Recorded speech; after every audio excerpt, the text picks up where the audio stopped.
Primeiro que tudo, bem-vindos. Segundo, merci bien, Alexis. C'est un plaisir de t'avoir ao Pavilhão Julião Sarmento. E esta é a penúltima sessão do programa público da exposição Art is a Matter of Consciousness, com curadoria da Sofia Hernandes Choy-Cui. E é um grande prazer ter o Alexis entre nós, que nos vai falar sobre uma obra muito especial da coleção, que é o relógio do Boetti, como já todos devem saber. Alexis, the stage is yours. Oh, great. Thanks, Isabel, for the nice words. Well, good afternoon, everyone. Welcome to the Pavilhão Julião Sarmento. I'm Alexis Vaillant. I'm a French curator, art writer, and editor, for those who don't know me. Can you hear me well? Or Yes. Yeah? Sofia Hernandez, the curator of this exhibition, this group exhibition, Art is a Matter of Consciousness, invited me to participate in her program of exercises. So this talk or lecture or conference is also an exercise. I mean, actually, it has been an exercise for me first to decipher, locate, and find information about this watch as an object, but also this wristwatch, as a project. I'm going to talk about that to you. Hello. So the program of exercise she conceived in connection with this show.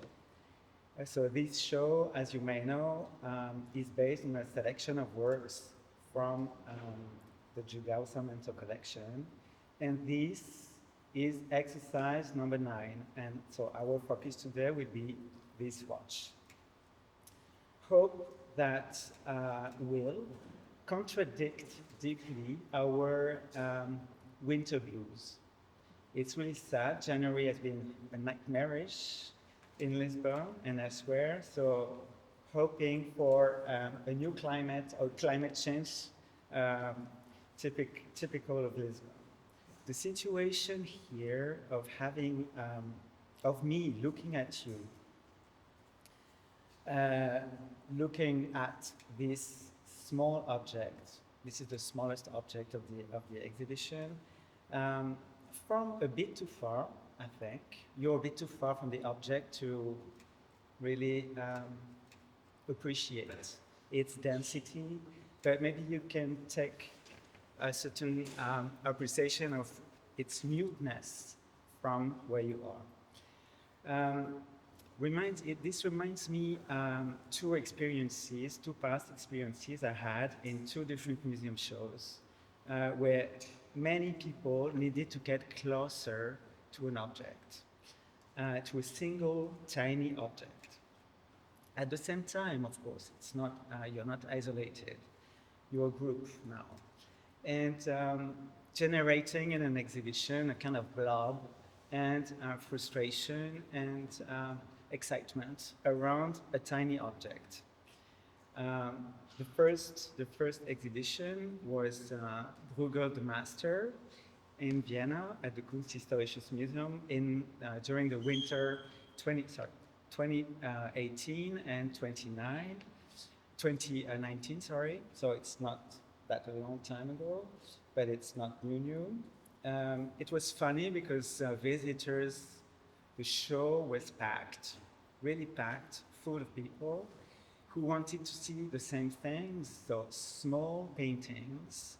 And there was obviously too many people in the show, and people were wearing hats, they had their clothes on, and it was difficult to get access and spend time entering and deciphering the paintings, and to turn them into a kind of sophisticated pleasure.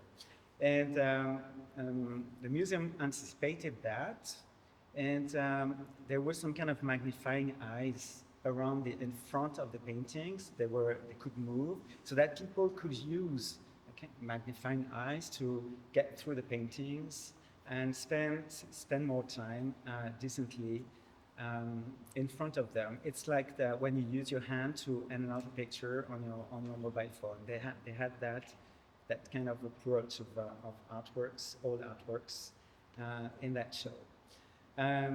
The idea it was to answer to the one-to-one relationship to an artwork, and also search from the museum side for more intimacy next to an artwork.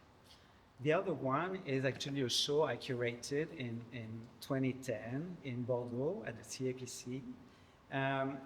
It was by the end of 2010, and there was not so much money left because we had I was curator there, chief curator there, and there was a big summer show that devoured literally the year budget. And so I had this silly idea at the beginning of the year to compensate this lack of budget with a show dedicated to minis, like small artworks. And I was very far from anticipating the fact that dealing with minis was a kind of new nightmare. It's difficult to take the pieces from private collectors because they are scared that the museum will lose them. They don't know exactly the value of those pieces.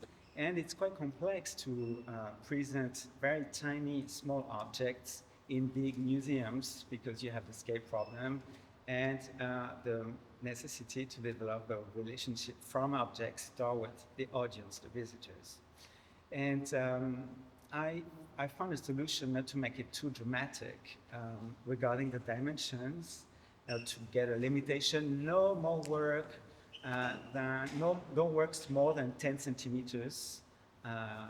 I decided to just split this notion of dimension and to make it more flexible. So there was in this show big works with small IDs in the works, or super fast sound pieces and quick videos, like, almost subliminal. So the mini and the notion of mini was enlarged in that sense. But I remember during organizing visits in this show, and it was the smallest object was 5 millimeters big. And so it's funny to think about this object in relation to Bruegel, but also in relation to that watch. I'm talking about the watch. This is the perspective. And there's not enough space to approach small objects in exhibition. This is interesting, but you have to find solution to make it alive around them. And this mute object, it's more or less the same. Curiously, this is the only object that is adapted in this show that is adapted to our body. It has our scale, and this is very small. You can really look at it from where you are. You cannot really see what's going on in that watch, unless you know it already. So please feel free to move during this presentation to look at the watch from a close distance whenever you feel like. It's a possibility. You can take it. So in an age where smartphones, this is smartphone, display the time, date, year, and temperature directly on their home screen before entering a code or using a fingerprint or facial recognition to access them, taking an interest in this artist design wristwatch of the 80s might seem pointless. We don't have watches anymore. We don't wear watches so far. Even though the press publishes many articles about new watches that are very expensive. I'm going to talk about this one in a second. That can seem awkward. Nevertheless, I will attempt in an hour, a bit less an hour, to prove you wrong. My main goal here, this is an exercise, is to fix this time stretcher. It's a machine that doesn't exist, and it's also a concept that does not really exist. I'm using the idea of time stretcher to speak about the watch, so that you can understand that there is a kind of flexibility inside this object that you will appreciate following this lecture. I hope so. Time stretching does exist, but time stretcher does not exist yet. In order to do so, I want to fix this time stretcher into your brain. In order to do so, my presentation will include images, quotations, and anecdotes, and historical facts about this watch. I've never been a watch dealer. I know absolutely nothing about the watch business. And those who know me, and some of you know me here, know that if the watch trade sometimes fascinates me, it's solely because of the incredible stories behind it. Stories like, for example, that of a stolen watch sadly vanished from a dead body in the toilets of an airport, or that of an extravagant watch concealing within its mechanism a tiny, tiny jewel, a mini love letter, an aphrodisiac gas, or even a heating system. Does that ring a bell? You know, it's a bit like in Mission Impossible. In any case, a few weeks ago, a buzz at Philips in association with Bax and Russell, it's an auction house, truly caught my attention. Following the commercial flop of his mega Lopolis film, for the amount of 120 million US dollars, self-financed, Francis Ford Coppola, who officially switched, that was the communication at that moment, switched to digital time, decided to part with 7 watches from his collection to compensate for a huge debt. Among these watches was the incredible eye-catching ticking machinery that you can see now, inspired by the experiments of the 16th century surgeon Ambroise Paré. He was French. The automaton in the shape of a human hand fuses its 5 fingers to indicate the time in a manner of a countdown. So you have the hand. I mean, you can see videos of it on YouTube. You have the hand that is. It's crazy. It's really crazy as an object. It's like mannerism before mannerism. It's science fiction without science fiction. It's an object that you, as soon as you there's only one in the world actually. As soon as you see it, you want it. So this object was really documented and inspired by a mechanism of a surgeon who knew how body functions, the body functions. I mean, it's a very sophisticated project. It took them 7 years to achieve, and it's engraved Francis Ford Coppola, so it's a kind of combination of parameters. It's unique in the world. And the black hand is made out of black titanium, and it was estimated 1 million. The watch was sold in 11 minutes, but you don't have so many people who want to bet for such an object, or who have 1 million in the pocket, cash to just have it. But in 11 minutes, it was acquired for the price of 10 millions, .8. So there's an A to Z video on YouTube about it, and you should have a look, because this is like pure fantasy, and this is really something that has something to do with owning time or owning the time. It's more than just having an object.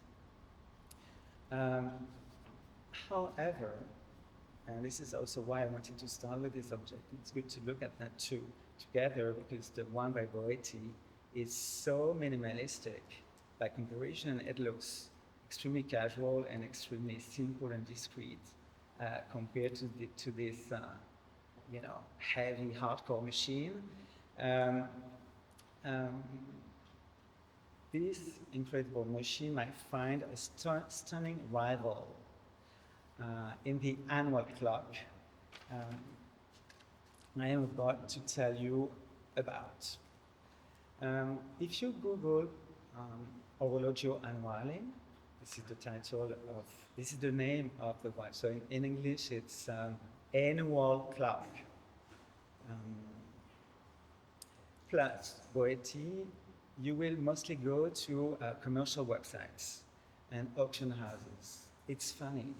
It's not, it has entered a kind of loop as an object that is definitely commercial.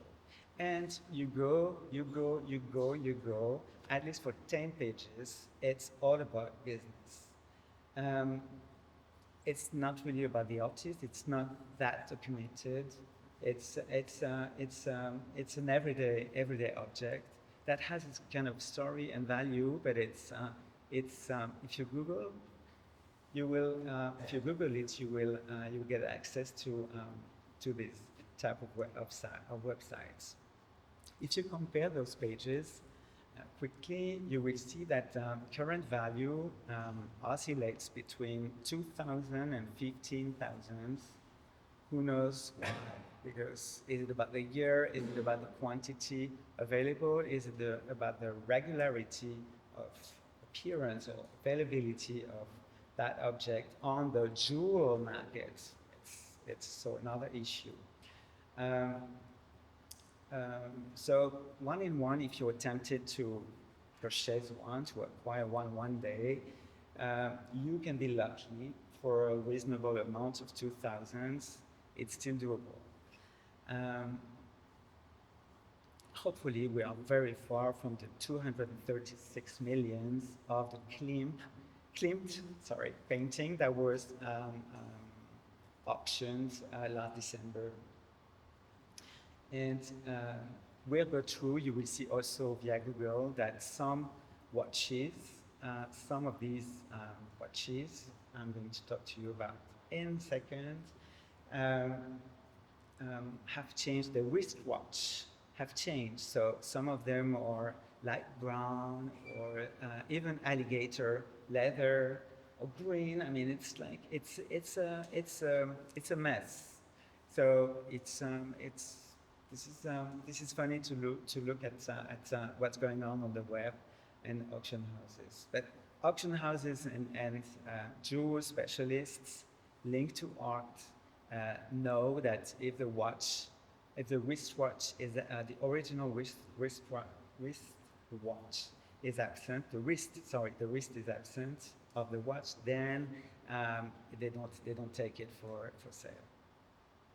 So before discussing this exceptional watch, a discussion that you will see might sound to you like an episode of Columbo, the inspector, with the watch as a main alibi. I will first contextualize this talk. Last May, Sophia Hernandez Champuy, she rocks on the picture, but she rocks in general. Traveled from Rotterdam to Lisbon to attend the inaugural opening of the Pavilhão Julião Sarmento. And we caught up on that occasion when she was around. Sophia and I first met in New York in 2004 on the occasion of the 9th Baltic Triennial that we were co-curating together with Lithuanian curator Raimundas Malasauskas.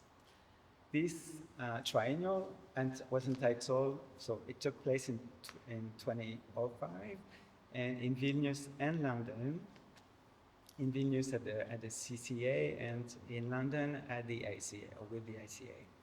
And it was called BMW, not immediately because there was a big car, the big BMW, or because BMW was the main sponsor, nothing about that. But for Black, this was the acronym of Black Market Worlds, so almost the contrary of BMW. And this triennial was exploring opacity and transparency mechanisms of that time, that moment. Since then, we remained close peers and friends. So over the course of our conversation last May, Sofia mentioned her upcoming project at Pavilhão Julião Sarmento, and I briefly introduced her to a seminar that was getting developed in collaboration with Francisco Tropa here and Kathleen Campagnolo, an American art historian based in Lisbon. This seminar, which will take place as of spring 2026, is called Perfect Timing, ? And so I just mentioned that over the discussion, and she just took it seriously, and which I was not surprised after all. But she just took it, and without me feeling anything, and she took it seriously because a month later, she WhatsApped me a photograph of this watch, including a single word as a message, and that word was inspired in capital letters. I thought I was at the beach in Caparica. I received this message, illustrated message, but it's very civilian message. And I first thought it was a joke, and I really couldn't imagine answering her because I was at the beach. I had other things to do, and I just forgot. I didn't answer her. I turned my phone off, and then I forgot. And after a few weeks, I thought again about this watch, and I had to admit to myself that I was intrigued. I was intrigued by this watch, maybe not completely in connection to the perfect seminar process or idea, but because as an object, I thought, but what is this watch? What was this watch made for? How can we use it? Is that a sculpture? Is that an object? What does she want from me? I should take a look, because Sofia can be very speed or synthetic in just like proposing something that is like a compression that you need to enlarge sometimes. So this was the case. And so a month later, with a little delay, I confirmed to her that I will do something with the annual clock in the framework of her exhibition, Art is a Matter of Consciousness. Here we go. This is now. So the conference plan of this so-called exercise number 9 will be divided into 3 parts. I'm just giving you just the key of the structures so that you won't be lost. Of approximately 15 minutes, organized as follows: the watch in 1977, the watch in 1989, and then a kind of speculative approach of the time stretcher through, let's say, an idea that is also the title of this lecture for me, A Time of One's Own. It's a notion that I will develop in the end. Following this presentation, for which I thank the entire team of Pavilhão Julião Sarmento, as well as the ARCO library in Alameda, where I just had access to some books good books about Boetti, a Q&A will take place. So I know there's an event that will start at 6:30. If you have to leave, then you can. But if you want to discuss the subject with me, I would be happy to stay with you. Before delving into the story of this amazing artifact, I will give you some entry points to Alighiero Boetti's biography. Maybe not all of you know about his work, and it's good that we are on the same track to go on. So it's massive. The body of work of Boetti is massive. It's absolutely key to the second part of the 20th century. And you have lots of books, fantastic interviews, rocky ideas, and it's far from dying. It's a work that has been that had a big moment around 2012, so more or less 10 years ago, a bit more. There was a big show turning at the Reina Sofia, Tate, and there was another, the MoMA. And on that occasion, there was a great publication that was made with like new stuff and new approaches of the work in the context, not in a historical context, but in the context of the reception.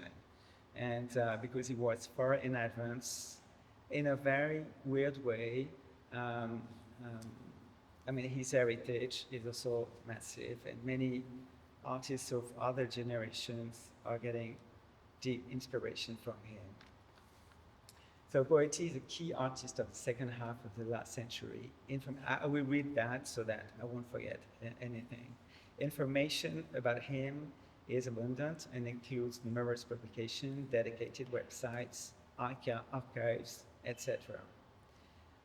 His daughter, Agatha, created a website, Alighiero Boetti, that is amazingly documented. You have more or less. It's a key place to go if you're interested in the work of this artist. But it's massive. I mean, it's really not the type of work that you can just look at, absorb, and digest and forget. It's so the following remarks about his life and artistic career are will be necessarily reductive. They've been selected. I've selected these informations in relation to the watch we're going to talk about together in a second. So, born in Turin in 1940, Alighiero Boetti spent much of his life in Italy until his death in Rome in 1994. Though initially associated with arte povera as of 1966, so very early, Boetti's art defied easy categorization, reflecting his skepticism toward formal artistic movements. In 1969, he distanced himself from arte povera very quickly before embarking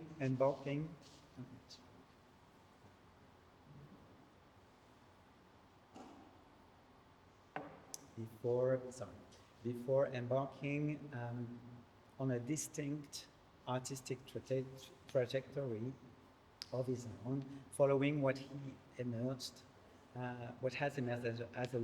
as a leading figure in conceptual art. Boetti's versatile and kaleidoscopic investigations of dualities such as order and disorder, individual and collective, known and unknown, indeterminacy and logic, classification and boundlessness, aim to unveil the interconnectedness of seemingly contradictory forces. Influenced by the changing geopolitical situation of his time, labor dynamics, and Islamic philosophies, he expanded his practice by engaging skilled artisans, students, and friends to execute his concepts, following the principle of, he said, necessity and chance. through mediums, including drawing with bio pens that I will show you in a second, painting, sculpture, embroidery, weaving, mail art, Boetti investigated an ever-evolving global perspective, embracing time, space, dimensionality, and cultural exchange as integral facets of his work, engaging himself with an unpredictable and expanding global perspective. Boetti addressed many of the concerns that artists today find equally fruitful, including notions related to time and the temporal nature of making art. So we'll talk about time a lot, often with purposeful inefficiency. He was concerned by time not because of its productivity, but more because of the chance to explore inefficiency. As well as the delegation of fabrication to skilled craft people and the geopolitics. He worked with so many people. In Kabul, where he used to go several times a year, he used to stay in a hotel that he co-created, the One Hotel. He had 150 people working with him. It was a big network. So he was excited not to know exactly what was going to be delivered in the end, but it's interesting to know that he was really not alone. He was not doing things. He was driving something at the beginning, like his ideas, his wish, but then he was just leaving it open to people who understood what he wanted and just could adapt it on their own way. And so he was the funny anecdote that finally he forgot that there was an embroidery being made in Afghanistan, and that finally was delivered in Rome 2 or 3 years after. He didn't know about the colors. There was a possibility of colors, but it was not strictly organized. This is the exact contrary of Jeff Koons. Jeff Koons is an artist that only 30 people on Earth can call, and it's not exactly that how it works. It's more those 30 people who are called, who receive a code with one word. It's like Sophia inspired. In that case, this is now. So they have, if they can be selected to buy a work that doesn't exist yet. So through their money and investment, the work by Jeff Koons will exist. It's a unique case in the world, but also Boetti was pretty unique, being involved next to so many assistants, collaborators, surrounding his work and making his production actually possible at that scale. Even one collector said one day, I have a Boetti, but everyone has a Boetti. I mean, the question was, it's not going up, the value is not going up. And the price was not going up, and it was also a bit sick to see one more time an embroidery at someone else's house. This collector who said that. It's fun. It's a funny anecdote that speaks about the process. So the fascinating and inescapable flow of time is perhaps the unifying theme of Boetti's typological, and iconographic plurality. He gave it special qualities through a multiplicity of ideas and forms, as we will see. Boetti hated, this is important, the regulated clock time of factories, train stations, and offices, adoring the time that rushes past or feels as if it stands still. Another of his favorite phrases was to give time to time, which the series of annual clocks. So this is Boetti. I mean, this is the Boetti. This is a work I won't talk about today, but this is good to show a portrait of the artist. Okay. This is photo. Yeah, this is next. So the annual clocks, punctuate, activate, entertain, and support. So let's start with the watch in 1977. So as you can see here, it's the entire production of the watch that he did every year, nearly every year. I was surprised to find that word somewhere, nearly every year. I thought it was every time like a system, every year like a system, one by year. But no, two are missing. And if I had to count the years, I had to count the watches to say there's something missing, there's something wrong. This picture comes from the archive, the official archive website, run by her daughter, and this is, I thought there was, so I had to enlarge the picture, but the picture, even on my computer, the quality is not good enough to really identify. But finally, I managed to get access to the information. So the two that are missing is 1981 and 1982. I know it's no big deal as an information, but if you one day have an offer to buy a watch from Boetti from dated 1981 or 1992, it's a fake. Don't buy it for sure. Even don't look at it or buy it for perverse curiosity. So this watch has technical specificities. A version of the wristwatch was produced nearly each year from 1977 to 1994, the date of his passing. In editions from 50 to 200. This is what you can see. That watch looks immediately groundbreaking, if you can come and have a look in person. Groundbreaking as the usual 4 digits on the dial, 1, 3, I should go on the other side for you, 1, 3, 6, 9, or 12, 3, 6, 9, are replaced with 4 other digits, the ones of the year of production. So this is the first one that you can see, 1979. As you can see, once again, you can move closer to the object. The name Alighiero Boetti appears in capital letters on the upper part of the dial, mimicking a brand name.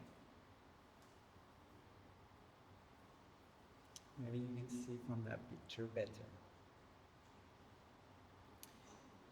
Each watch is a manual winding timepiece, stainless steel box, and leather strap.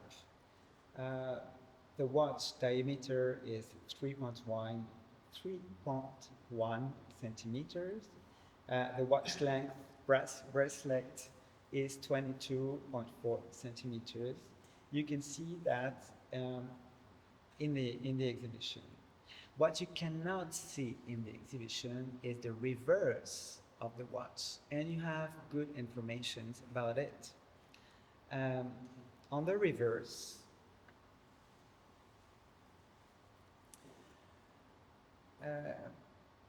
of the watch case, you can see that are incised Alighiero Boetti, but hand-signed. And the number, you can also see the number of the edition and a formula that reads mod point AEB capital letters 1. It's Modello. What's the name of the back part? There's also an enclosed certificate that includes the signature of the artist and the number of the edition, as you can see here. It's also signed, and you have the number. This is 1994. This is the last one. So orologio annuale was considered by Boetti an edition, a term that had a specific meaning for him, because he affiliated it to a sequence of unique examples, which he called single multiples. It's suddenly turning a bit more conceptual. Because they were, but this is simple. The reason behind that sophisticated words together, single multiples, which kind of remains Duchamp, Marcel Duchamp. It said that because they were executed by hand and inevitably with different features. So this is it for the object. The first edition of Orologio Annuale from 1977 was produced in 200 copies and was presented for the first time in Rome in the exhibition Alighiero Boetti, Signs and Drawings, at a very strange location for a show in Rome at that moment. Marlborough Gallery, which is a famous gallery based in London, and that had an outpost in the 70s in Rome. This show opened on the 16th of February 1977. For the occasion, a booklet curated by the gallery. It sounds weird, but this is it. It's a small booklet with a few pictures and a very short biography. It's very minimal and delivered. Was printed. 5 works by Boetti. I'm just trying to giving you these informations, not to saturate your brains or your eyes, but to document or to hyper-contextualize the production of the watch, which is a bit eccentric, even though it's connected to the rest of the work. It's interesting to know how it popped up in 1977 amongst other things and within a broader context.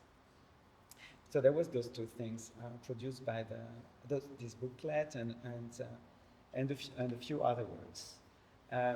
This work is from 1969, so it's the very end of his arte povera moment. It's called Nothing to See, Nothing to Hide.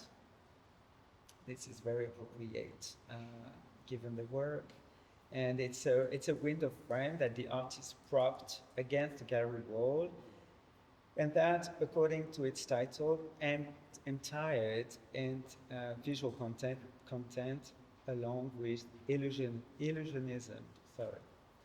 It stopped with Arte Povera the same year. It's interesting also that Barbara Gladstone in 1986 remade that work, and the work sounded like really amazing in the 80s, even though it was coming from the end of the 60s.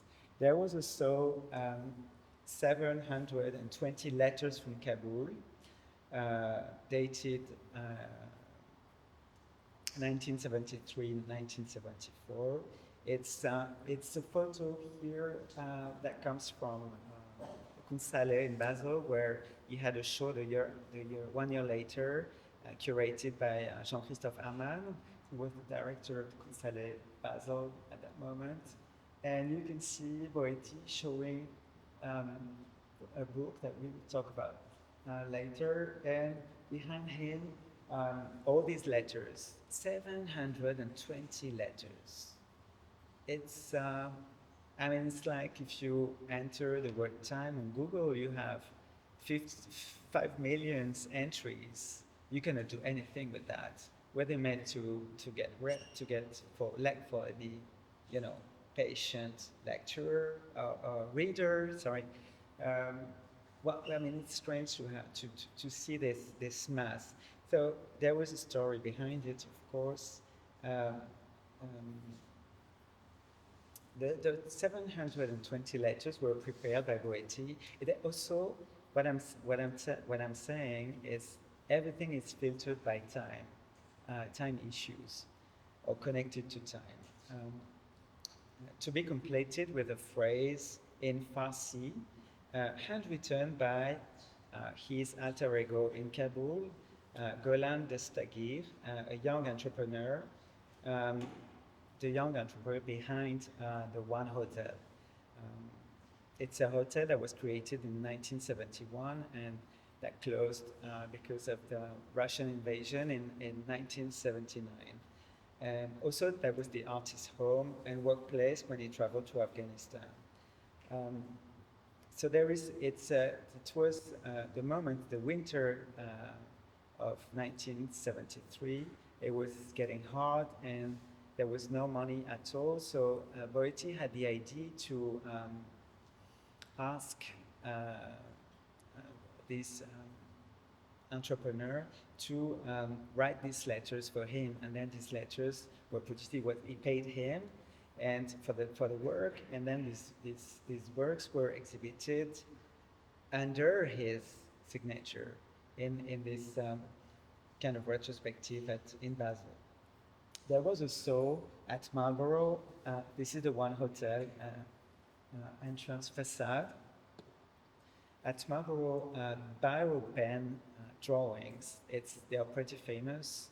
They are extremely sexy and beautiful. You cannot really imagine that facing such a work, these works take your time. They are just absorbing your attention because they are made out of biro pen, and it takes so much time to achieve. So that people who did that had some kind of rules. It was like a game, but they were paid for that.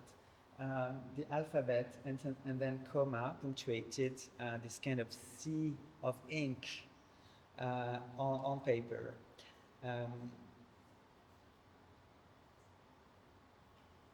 So yeah, this become back in contemporary art, a reflection on authorship, identity, and the generative potential of a shared creation. Even though what was shared was not exactly on the same level, it was made that way. There's also a drawing that is a bit complex to see. I only found that picture. It's quite rare. It's called. It's on silk paper and it's called Broken Leg Long Arms from '76. So it has to be understood as a work plugged to a critique of Boetti working during the lead years, Anni di Piombo. And there's an ink version, there was an ink version of Gary Gilmore. It's also a work on silk paper, mixing text, drawings, and just surrounding of silhouettes. And Gary Gilmore, he was very impressed by, Boetti had been very impressed by the story of Gary Gilmore, who was sentenced, he's a murderer, American murderer, who was sentenced to death. In '76, there was the death sentence was reactivated, and in the U.S., and he was among the first to die there, and he was very impressed because they had exactly the same age. So Boetti was in the context of difficult political story in Italy, also transferring his context into the one of Gary Gilmore. Directly in relation to the watch, an A4 informative sheet of paper announcing the presentation at the Marlborough Gallery of the Orologio Annuale was edited by the gallery. You can see the paper. It's the same paper, but it's two faces. It's the front and the reviews. As you can see, the paper is letterhead. It's Gem Montebello. It's, you can see on the top part, Gem Montebello. What is that? Gem Montebello is a Milanese company located in the cheese quarter that was origin of Milan, that was originally created by a legendary couple in Italy in the 50s. It's jewelry makers, Giancarlo Montebello and his wife Teresa Pomodoro. Pomodoro, she's the sister of Pomodoro, the artist. They were making jewels, these people. It was glam, glam, glam, glam. Italian glam from the 50s up to the end of the 70s. They were making high-class jewels for aristocrats, for people who were just like driving their car with millions around their fingers. And so it struck me that suddenly Boetti, like if you remember the picture of the twins, like Boetti and Boetti, Alighiero and Boetti, together arrived in such a context. I was very curious. And in that sense, this is my Colombo maybe perversion or attitude with information to get to understand. I mean, my wish to understand what's this. It's also not written. Amongst many things that I've read to prepare this lecture, it's not clear that the watch was presented at Marlborough for the first time, and it's usually said that it's at Galleria dell'Ariete in Milan in 1977, only 3 weeks after. But Marlborough is not really commented. It's not really said. So this is the case. This is February 1977. This is the first thing. So I was curious to find the Gem Montebello connection, the paper. It's clear. I mean, it says that the watch is presented at the Marlborough Gallery on the letterhead Montebello. The couple, the Montebellos, collaborated with 50 artists. That's massive too. Between 1967 and 1978, so 11 years, including artists like Sonia Delaunay, Man Ray, Hans Richter, Lucio Fontana, Henri Saint-Phal, amongst many others. You can see here a project by Man Ray, Salt and Pepper. It was a pair of glasses covered with gold, and I mean, I'm just telling you this because the watch popped up in the middle of that, and you can see the holes, and the holes are made for people who drive their car cabriolet. I mean, it's, this is very kind of Italian sports cars, Côte d'Azur style, and outdoor. And it's a protection for their eyes so that they can drive, and they receive just a quantity of air super reduced in the direction of the eye. So there was this wish of Man Ray to produce a pair of glasses like a jewel by the Montebello. You can see here Juliette, I mean, she was American, Man Ray's wife, wearing the fantastic car glasses, and it's a special effect. It was gold, only gold, made out of gold. And one day, of course, everybody wanted to try them, these glasses. And one day, a person, Juliette always said no. And one day, she said yes, and the person who who tried them on broke them. And so there was a big frustration and a big story, but Man had the answer. He kept the idea of the salt and pepper, the two eyes, and he worked with Montebello, and he produced this famous mask, I think in 1977, so much later than the glasses. That was like kind of objects. It's really not Boetti's concerns. It's funny to imagine how Boetti arrived at Gem Montebello. This, unfortunately, I couldn't find the information. I guess this is via Marlborough, the gallery, where you had some kind of, between clients of Gem Montebello and clients, collectors at Marlborough, or maybe, a kind of socialite working at Marlborough, making the connection, because Boetti was always talking about time. He was always taking, you should giving time to time. I'm gonna give time to time, meaning ciao, or something like that. And there was the connection. The connection is clear, but not until the end. On the side of Giancarlo Montebello, we know a bit more. He was interested in always stressing the informative nature of the collaborations. That means he wanted to work with artists because he liked artists.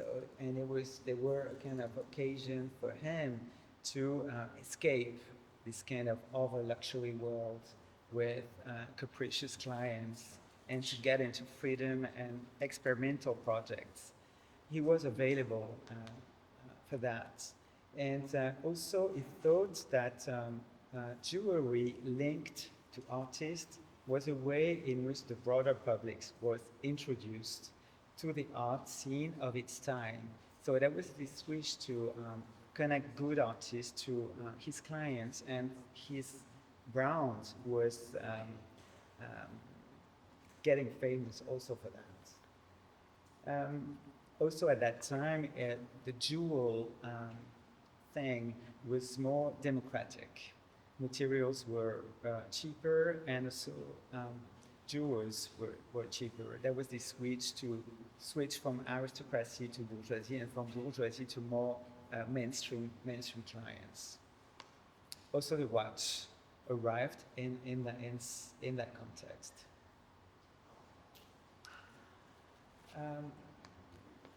Montebello closed in it stopped their collaboration with artists in 1978 because the studio, the one that was located in the cheese quarter of Milan, was bankrupt, and he decided it was a sign and it was over. So the watch from 1977, produced by Gem Montebello.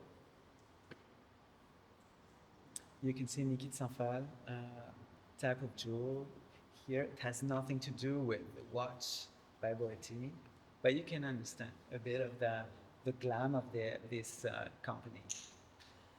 This is Montebello, Giancarlo Montebello. It was very famous. You had Catherine Deneuve wearing earrings, and that suddenly became a trend. So the story stopped in 1978. As I said before, six weeks later, on the 31st of March, Boetti inaugurated a new solo exhibition called Alighiero Boetti at Galleria dell'Ariete in Milan. For the occasion, you can see the back, the reverse of the first edition of 1977 that is engraved. Gem Montebello. It was something like an accelerator for the beginning of the story of the watch in Italy. So 6 weeks later, at Galleria dell'Ariete, he had a solo show, and they published this invitation. It's very minimal. And also a book that you can see. They were doing books. It was a famous gallery at that time, and they were doing small books related to their show. Artist books. This is the edition of the show I'm talking about. It's kind of collage artist books. This gallery opened in 1955, so that show took place 22 years after its initial opening. 6 works were presented. This is the plan of the show, of the gallery space. Sorry. In the adjacent room, interestingly, there was in 1970. Galleria dell'Ariete created an adjacent space called Ariete Grafica. And it's a small publishing house that was focusing on the commissions of multiples and artists' editions, and the watch was presented solo in that space. Next to it's not exactly solo, sorry, I'm just mixing. There was interesting editions. So you had this small embroidery and that one, plus a famous poster, Facine. That was, you can still find some on commercial websites. It's quite difficult. It's a series of human faces that you can see, and it was printed 5,000 copies, the print run, and some of them were given to kids to get colored. It was sold for a certain price at the gallery, and the one colored by the kids, their price were higher. It gives an idea of also how Boetti considered works of his made by others. Boetti never explicitly stated the reasons behind the annual clocks. For him, it was a kind of game, or provocation, or chance, like I said before. An object he liked to give to his friends, and with which he enjoyed playing. Oh, what time is it? Or, oh, what year do you have? They were playing like that with his friends. It's like this watch was offering the possibility to their owners to disconnect with time, being connected to another time, a specific one, specific to any wearer. However, numerous facts and statements in his work help us understand the motivations behind this 15 years long project. In this respect, two time concepts, one I've said before, are related to that. This is what he had in mind, to give time to time. I don't know if that makes sense to you. That means, according to him, allowing artworks to rearticulate our understanding of the world, which dates that concept from the late 60s. And another one is also key to Boetti's, let's say, universe, body of work, mental work, is mettere al mondo il mondo, which is translatable as both putting the world into the world and giving birth to the world, which Boetti formulated 2 years before his first watch in 1975. These two structuring concepts will accompany us throughout our exercise. Boetti was always concerned with time, at least from the mid-60s onwards. He was hostile to the measured efficiency of northern Italian culture and thought that through the process of making art with the most humble of means, he should create a new world, producing images of what is around us, using what is around us. It's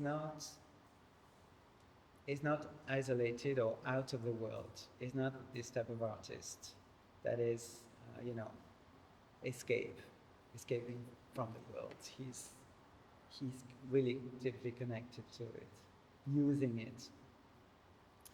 Consequently, Boetti's body of work is highly related to the passage of time. And just like the first annual clock that I've shown you a few minutes ago, many other works by him of the same period have the ambition to, he said, liberate time. Those concepts are connected to the watch. I will develop that in a moment. An expression he was also used to say. Liberate time, let's liberate time, you should liberate time. So people had to take these kind of opaque or abstract invitation to do something with. And I'm sure Boetti was excited when he said that. He was inspiring in that sense. And so before 1977, he did works that deal with the issue of time. And we can see them as, let's say, antechambers for the watch that was first produced in 1977. There are a few. I will show you them very quickly. Otherwise, it will. You have an example here of colored poster, which is by kids. You have here a piece from '66. So it's at that time that he had this arte povera moment. It's Lampada Annuale. It's a piece that is key to Boetti's works, and it's certainly the first sign of his passion or his impatient passion for time. It is dark, lacquered, plain-looking oblong wooden box that stands on the floor, and inside it, I don't know if you see, there's a light bulb that is promised to illuminate a room for 11 randomly selected seconds each year. It's called Lampada Annuale, like the Orologio Annuale, 11 years after. It's topped with a sheet of glass, and this light would have provided, if we calculate, only 9 minutes of light since its creation. Most likely viewers like us would miss the moment of the drama, like it is the case on the picture. It's off. It's a kind of yes/no piece with the possibility of it. I don't know if people. I mean, I haven't read any people blown away, literally blown away by suddenly the piece light on.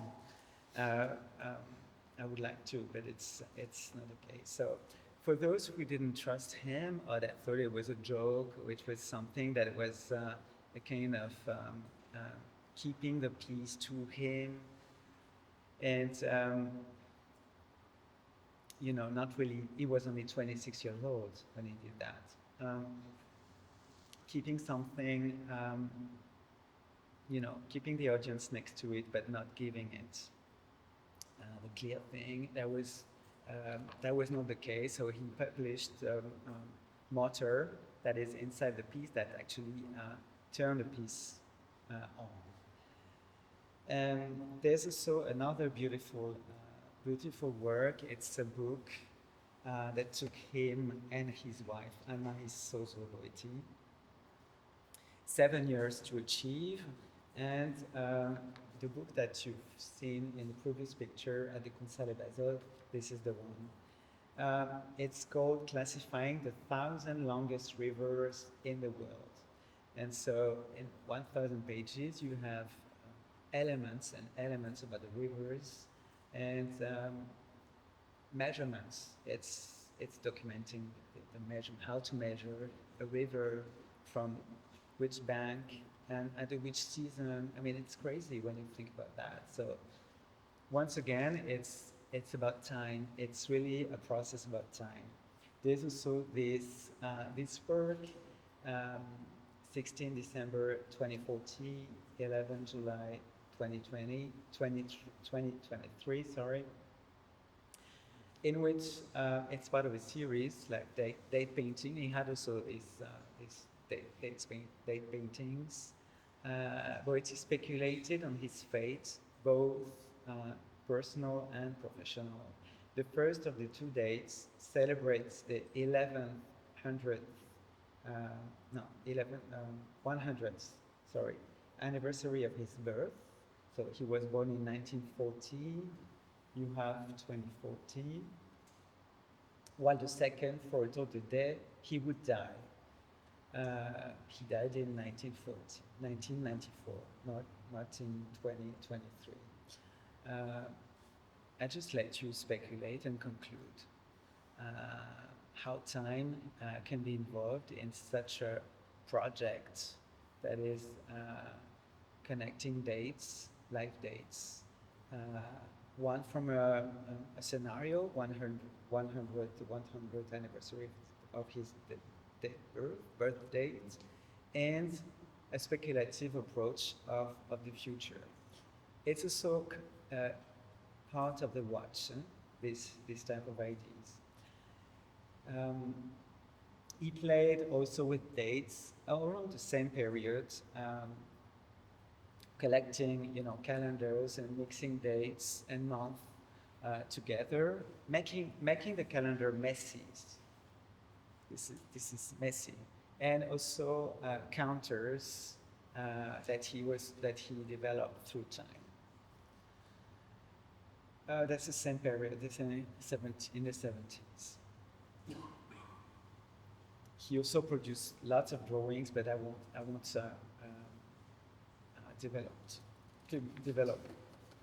speculate about them now, because it's also linked to his way of counting time outside using the bells of the church in the neighborhood of the Trastevere in Roma, where he was based, and he was making drawing, inventing rules for his life, counting the hours, but working in relation to what he could hear, counting or miscounting or discounting the time. And there are lots of these drawings that actually give time to time. And so Boetti lived in and worked in a century that was marked by Einstein's relativism, which affected the measurement of time, making it relative to the observer. Boetti said, time is something really fundamental. It underlies everything. And it is the only thing that is magical. Everything has its own time. Boetti gambled with time as much with else. For him, slowing down time was a way to open up thought. I mean, it's not innocent. This time, this clock can appear to be a kind of gimmick or something that a clock. that doesn't give time, that doesn't tell time, the time, but it's a kind of, you know, like a game. In fact, there's behind it lots of protection and desire from Boetti himself. It's good. So, to make it shorter, to give time to time was a call to reconsider and to redefine our experience of time, to create a new relationship with the world in Boetti's mind. And like the illumination of the annual light, which the viewer is almost certain to miss, Boetti's annual clocks continually inform their wearers of the time, because you have the ticking is working, it's at the right time. The numbers, the digits, the 4 digits don't fit with what we know, or how we can identify the time it is. Continually inform their wearers of the time and of the given year, and afterwards of something else, as we will see in a moment. I'm tempted here to ask you what time is it on annual clock 1989. I'm just tempted.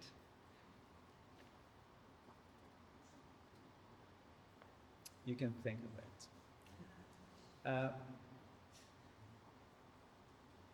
Okay. Let's now have a look to the watch that is presented here, the watch in 1989, extended to 1990. This is the watch that was owned by Julião Sarmento and Isabel Sarmento, and there's a story behind it that is different from the one I told you. It has the same specificities, the watch. The watch has the same specificities as the previous ones, almost the same specificities. It has the 4 digits of the year. Its reverse is incised, signed Alighiero Boetti. It's numbered and marked. So this is the reverse of the watch. It's something that you cannot really see in the exhibition. It's all the watches produced that year are boxed, numbered, and signed on the NKO certificate that you can see. That year, 100 watch copies were made. As you can see, this one is numbered on the reverse, 90/100, and was produced by Edizioni. That's something you can see on the paper. Edizioni Alessandra Bonomo. So, from that difference, you can see that Gem Montebello is out of the story compared to the first one, and you can see that the quantity has changed. It was 200 copies in 1977, it's now 100 copies, and it has a kind of producer involved, Edizioni Alessandra Bonomo. The only information, and I've searched really everywhere, but I guess no, is about the craftsmen who actually made or manufactured those watches, the 15 watches. I guess it was more, and no one cares about that. In the end, it's, okay, you have the money to produce, you have enough money to produce the watches, the watch series for that year, let's do it. You know, it's something very connected to life. And this is why I couldn't find this kind of thin information so far. Alessandra Bonomo is the daughter of late Marinella Bonomo. an influential Marinella Bonomo was born in 1927 and passed away in 2014. She was an influential gallerist who was born in Bari, in Italy, and launched the Galleria Bonomo in 1971 in Bari, far down in Puglia, way off the grid of sensible art locations. Marinella Bonomo, who had lived in the US, was showing in Bari famous American artists and European artists. Very, very, very early. So the gallery quickly became famous, and artists loved to go there and spend time in Puglia. In Puglia, yeah. Among the regular visitors, Alighiero Boetti and Julião Sarmento, who met there in 1982, 83, 84, in the first part of the 80s.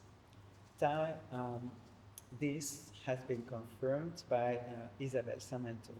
Unfortunately, there is no dated picture showing the two artists together in Bari, but it does exist somewhere, she said. This momentary lack of documentation is due to the photographic archive that has not been fully catalogued.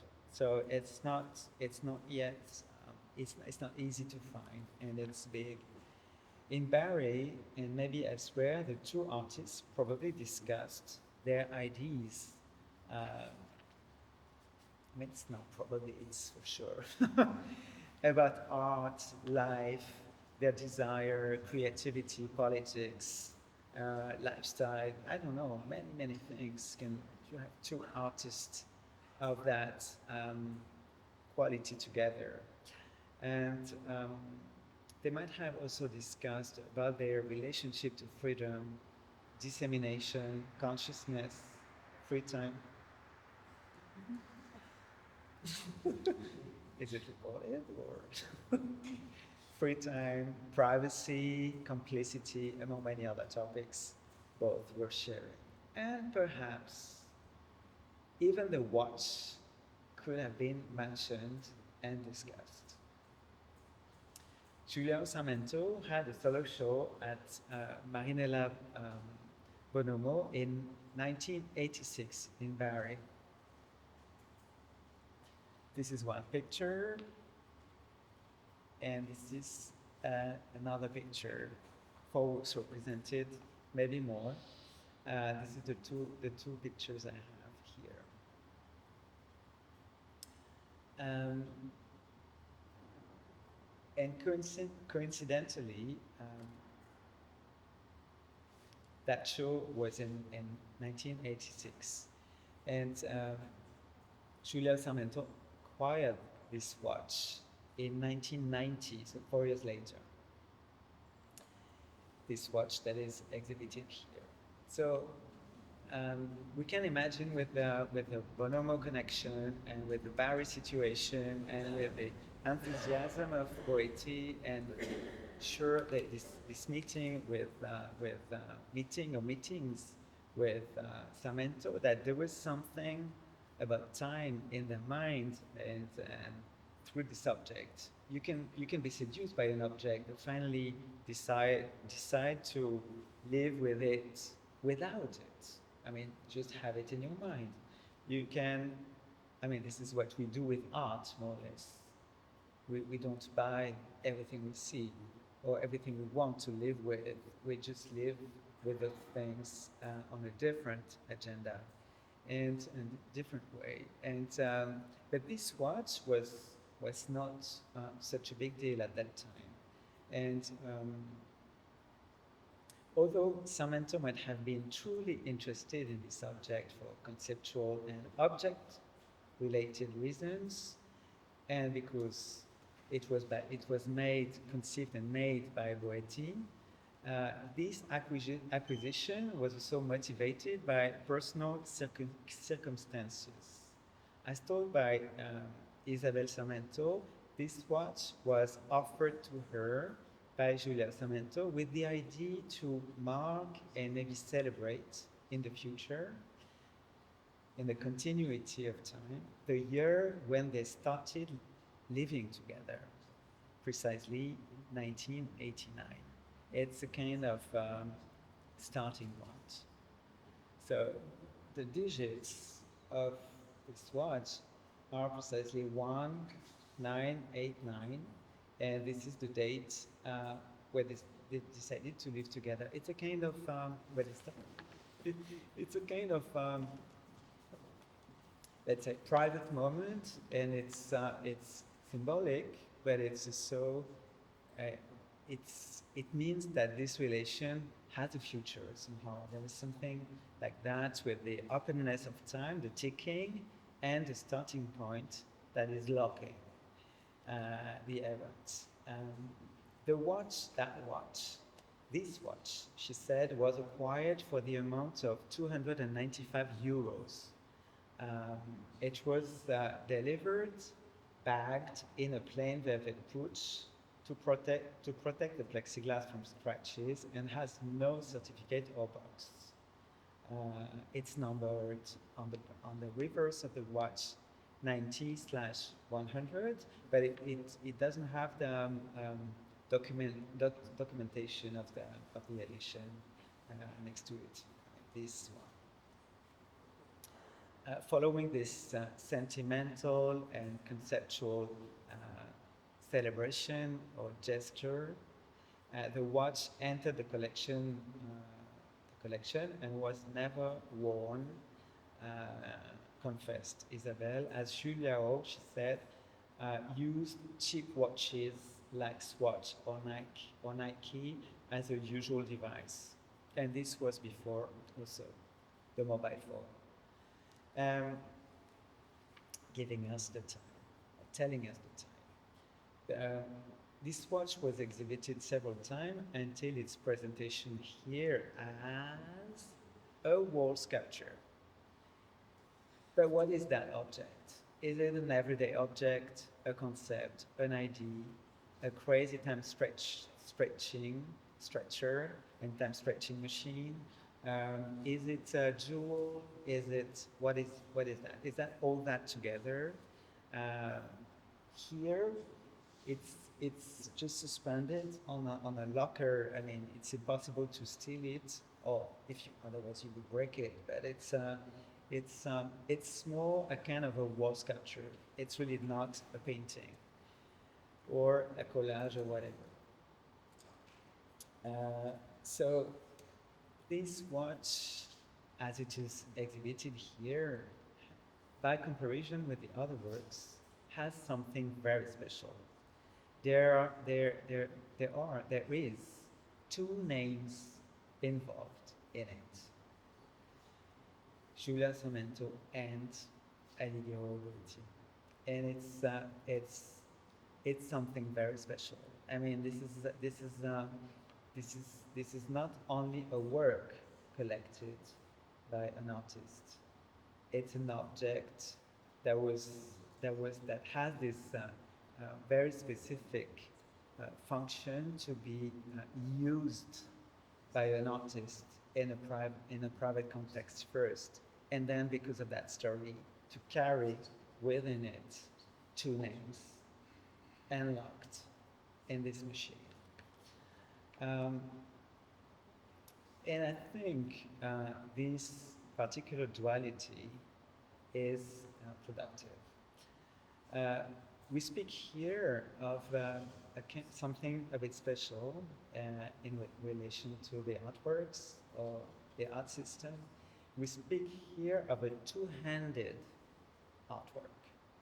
Julião Sarmento was not the only one collecting a watch by Boetti. Not the only one artist, not the only artist.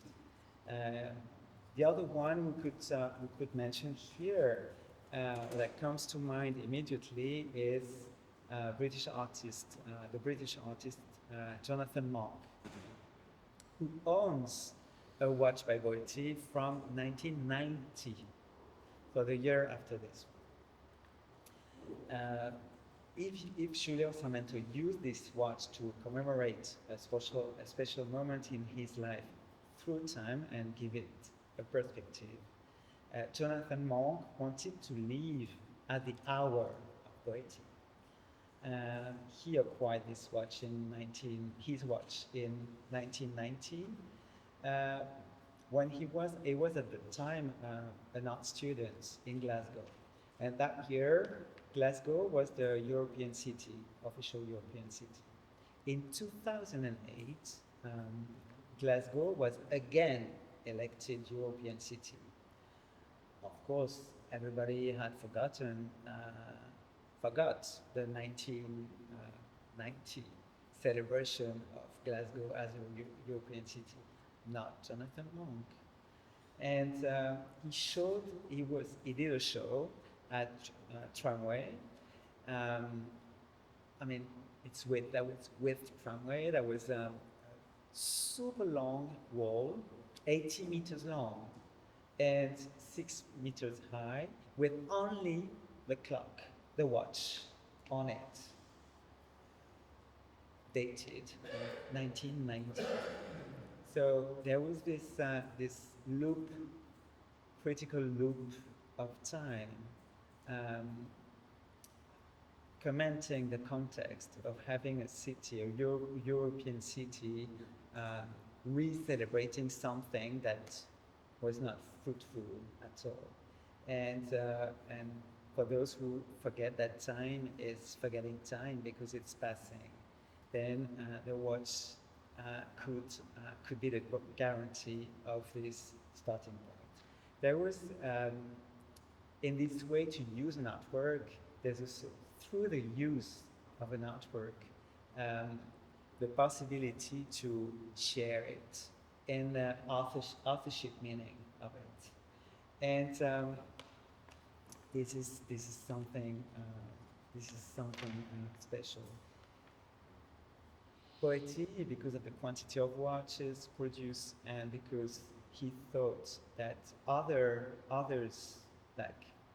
people would be the platform, would be useful platforms to use that watch on their own perception, on their own way, would have been okay to understand and would have appreciated that co-authority related to the way people use their watches. Historically, there are interesting examples. I think I don't have time to develop that further now, but you have this famous by Duchamp, her butt is hot. It's only the letter, but it's not. It's from 1930. This work, and it's not. It's an anonymous reproduction. It's not a work made by others. So we just he's joking about Leonardo da Vinci, but this is the original, or the concept is not really touched. One that is more specific is a piece from 1953 by Bob Rauschenberg. It's famous. One day, Bob Rauschenberg was young in New York. He went to knock at the Kooning studio, and he managed to convince the Kooning to give him a drawing. And he explained to him that he will erase it. And the Kooning, who was clever, gave him a complex drawing to erase entirely. Actually, Rauschenberg complained a bit that it took him 2 months to erase this fucking drawing by de Kooning. In fact, there was a new generation gap, and abstract expressionism, symbolized by de Kooning, was just stopped by a new generation, among which Rauschenberg. Interestingly, this work was framed by the lover of Rauschenberg, Jasper Jones, another artist. So we have three. It's a three-headed artwork in that case. And as you can see, it was framed to mimic, the ancient way artwork was framed, with a small label integrated into the framing that says "Erase the Kooning drawing, Robert Rauschenberg, 1953." More interestingly is the back side, the reverse of the work. It says, "Do not remove drawing from frame. Frame is part of drawing." So we have de Kooning, Rauschenberg, and Jasper Jones involved in this work, and it says on the reverse of the work that the work is collection of the artist. But who? I mean, which one? It was not clear until 1998 when the work entered the collection of the SF MoMA, and then it became clear that it's a work by Rauschenberg only. But it's also funny to see that in major anthologies of de Kooning, this work is not reproduced. I mean, it's an erased de Kooning. It remains a work by de Kooning, and so it's not distributed. It remains at the moment. It remains only a work by Rauschenberg, and it's the procedure of erasure was finally twice authorized. I mean, we're just entering complex co-authorization processes. It's two-headed, and so the watch has also, because of its use and its story, not because of the watch as an object, is taking the same type of parameters. You also have the Chapman brothers, who famously customized a portfolio of 80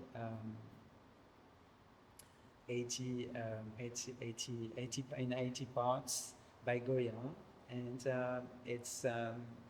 they bought one, and they customized it, and suddenly their portfolio became incredibly more expensive than the other portfolios, and so the collectors of the other portfolios wanted to get their own portfolio customized by the Chapman brothers, and this didn't happen. But so it became a unique work from a multiple in that respect. And there's also a more abstract kind of co-sharing, which is like really open up to the world, and in terms of appropriation or co-authorship, it's a moment that the American artist Trisha Donnelly orchestrated in 2001 in September in New York. She arrived on a horse, dressed up as a Napoleon warrior, and so that was early September, and she entered on a horse into the exhibition of the new works by Cindy Sherman. And it was before the official hour of the opening, so there was no one in the gallery, and the two girls who were working there were surprised to hear some kind of, a horse. And they finally saw a horse and someone dressed up as a Napoleon warrior just leaving the gallery and run. And only these two persons became the witnesses of an artwork that has never been reproduced. There's no picture of that. And it's a story that is getting distributed, like what I'm doing now. That is so visual that that the image doesn't need to be made. Interestingly, a few days later, there was the 11th of September and the bombing of the towers, and there was nothing to picture the first intrusion of the plane, but then all the medias were there to shoot the destruction of the first tower, and the second tower got hit by a second plane.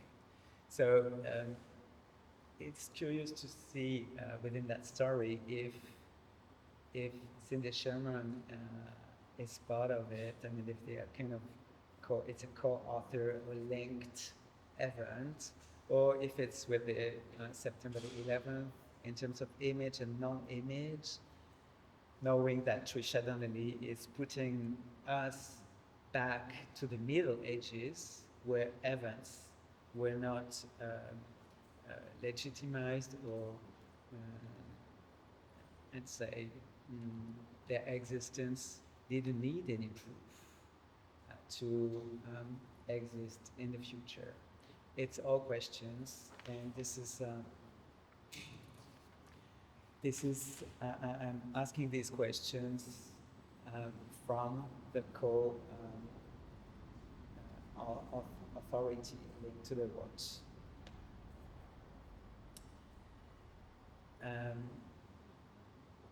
It's interesting to ask if Julião Sarmento was interested in this watch as an inventor, collector, a romantic and poetic person, or a sensitive person who understood that it meant what it meant to turn a multiple into an original, using it. In any case, the answers to these questions will in no way diminish the tribute that Sarmento paid to Boetti by marking such a private event in his life via this watch. Both artists were interested in the dissemination of ideas, artifacts, and stories, and the watch is part of that. Can we talk, looking at this object now, of their object? Is it their object, or is it the object of Boetti owned by Sarmento? The fact that this object entered the collection or was acquired by him for specific use bring some kind of interesting meaning to that question.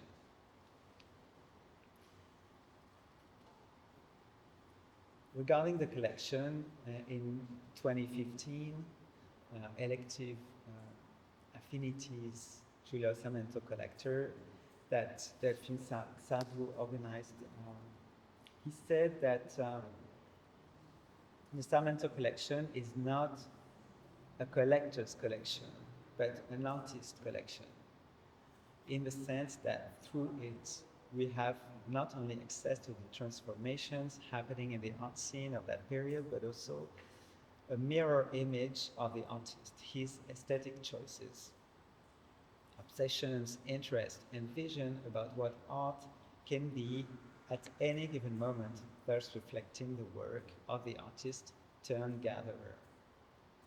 Ended quote.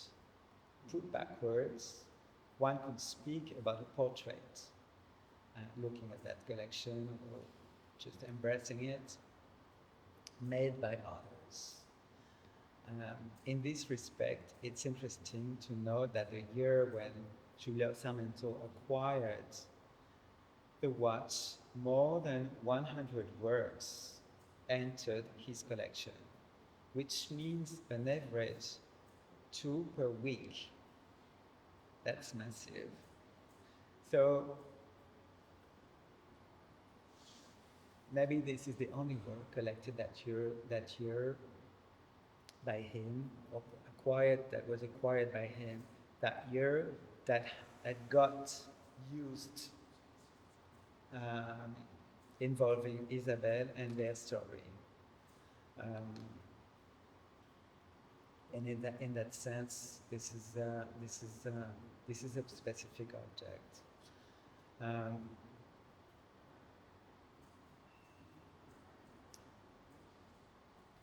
Because this is the starting point, and because time continues ticking, I thought about. I told you this at the beginning of the presentation. I thought of a time stretcher. This is just like, like a time that you can expound, and that deals with the elasticity of time, not because it goes back to its shape or to its original state, but because it can extend continuously from a starting point. So this is the last part of the presentation, and this is also linked to the curious idea that in 1989, that this watch has something to do with Tim Berners-Lee, the guy who invented the net. This is also 1989, and many other events could be included in that watch that are not really part of it. You understood that it's a private object in this context. So in order to delve deeper into this question, so the final part of this presentation will consist in a list of remarks, like not a to-do list, but to-think list. Or ideas to be thought about list, speculating on what could be a time stretcher in relation to a time of one's own, the notion of a time of one's own. I will go directly with the idea of a time stretcher. There are two other domains that could be very easy to compare with. What's happening with this watch is the wine business, and the artwork, the good artworks. With the wines, you have the date of production and an open date for consumption. You can compare, at least when you drink some wine from this year or from the previous year, you can compare the difference. It is 5 years old, it is 2 years old, it is 11 years old. Oh, I shouldn't drink it, it's too old. Good artworks, it's a bit different. You have the date of production, and you have the infinite as a promise. It contains the potentiality of the infinite. This is the promise it is making. In that sense, both wine bottles and artworks are good artworks, are time stretchers. Both the lengthening and the speculative expansion of time concern these two fields of production. There is something of a time stretcher in them, like I've said. But time stretchers do not exist. For me, it would be a tool of time extension, whose purpose would be to contract the time and increase the range of motion of the joint. Boetti's Oroncio annual could be close to that. You have the initial year and the ending year, and between the two, you going back and forth, for us, going back and forth continuously at the rhythm of the ticking. And I think, like, if you have a watch, if you have one of them, and you think, oh, today I'm going to liberate time, or I'm going to create a time of my own, that's fun, great, and sexy, and very promising. The expression, a time of one's own, comes in part from Virginia Woolf's famous book, A Room of One's Own, published a century ago. You may have noticed that I've replaced here the word room by time to fit in the subject. This change in vocabulary is also justified by the particular distinction that Boetti established between space and time wasting and non-efficiency, which was his motto,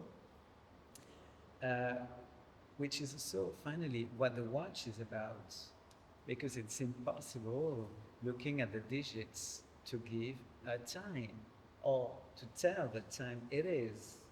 It's dysfunctional.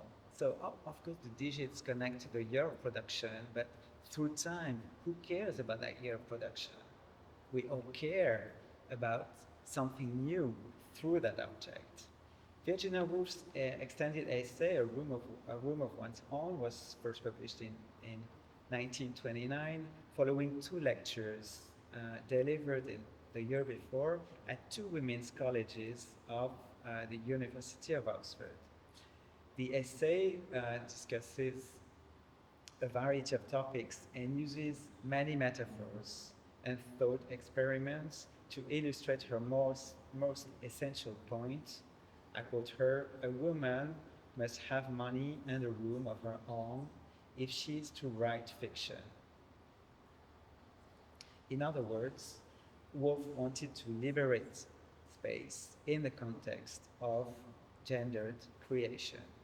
What if replacing a room by a time in this sentence suddenly would jump in the 60s and 70s? In the meantime, this essay has been highly discussed in feminist theory, and in different countries, the word room has been retranslated into space, a word that is more challenging politically and also more open and abstract. In relation to our topic, let me quote Woolf again. "I can only note that the past is beautiful because one never realizes an emotion at the time." This sentence truly illuminates in anticipation all of Boetti's annual clocks.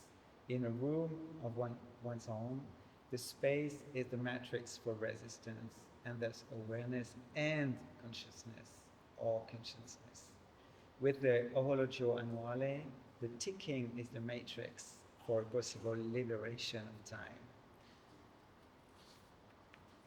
And this will be my conclusion in 5 minutes. Thanks for staying with me. This artifact has the capacity to destabilize the conventional ways of considering what is past and what is present, making them relative. Looking at the time it is, we can even think retrospectively. There's a date and there's a time ticking that you can still identify and tell. Engaging gesture, gap sequence, material affect, and personal narrative. This work creates disjunctions with the way the objects were in reality and fiction commingle via us. Like a do-it-yourself game about time. I think it was not formulated that way, but to do-it-yourself game about time or with time is what is more or less the most appropriate way to approach this work. If wearing this watch, Gertrude Stein, by anticipation, would have said, "Look at me, and here I am," speaking about both herself and the annual time she was then navigating through. While Susan Sontag, certainly challenged by such a orologio annuale, could have qualified its deconstructive way to create a time of one's own as a consciousness harnessed to flesh, which is the title of her diaries. Sometimes what appears to us is not what we see. What we see is something else. and not what stands in front of our eyes. We could probably spend an age looking at the Orologio Annual 1989, but what would we see in the end? A time container featuring a minimum cause maximum effect, an endless interaction between order and disorder, immediacy and knowability, or the possibility of experiencing a time of one's own like a creative process nurturing new matters of consciousness. This is also a legitimation of the presence of the watch in this show, free from unplanned obsolescence and FOMO. Thank you.